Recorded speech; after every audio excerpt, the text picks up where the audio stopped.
अस्सलाम वालेकुम दोस्तों, ये आ वाला सारा ड्रोन असद खान मुबारक खान लाला ये करेंदे पे इनबॉक्स ते इदा जे रहना कंपनी वाली सील तो कोनी लगी हुई ते बाकी जे रहना शापर शापर बाकी लगी हुई इनसे ता ये सबर। हाँ बिस्मिल्लाह पढ़।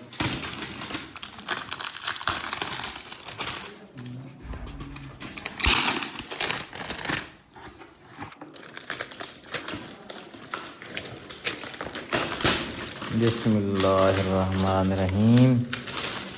ए इन्हें DJI Mini 5 Pro उका ना खोलना चल।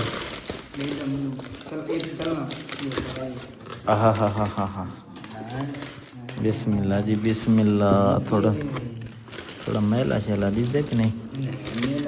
अच्छा देखो चा असद खान चा दुआ तनल चा ना इवें हाँ हाँ हाँ आहो जी ये विच काशी को नहीं देख सकते हो।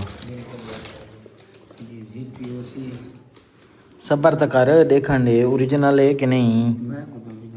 ये DJI दी लीक पहुंच होंदी उत्ते सबर कर मार्का शरका तो DJI दा मार्का होना चाहिए।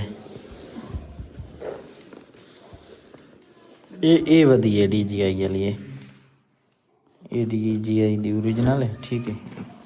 ये ना तू है था ना ए भाईजान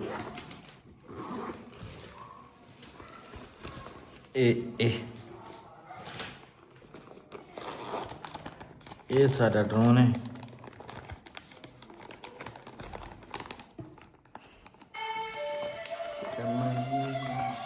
ठीक है ये ड्रोन दी बैटरियां। अस्सलाम वालेकुम। वालेकुम सलाम। हाँ सही कर सही देखें। ये ड्रोन दा एक कैमियो है रिमोट है ठीक है। ते ये जनाब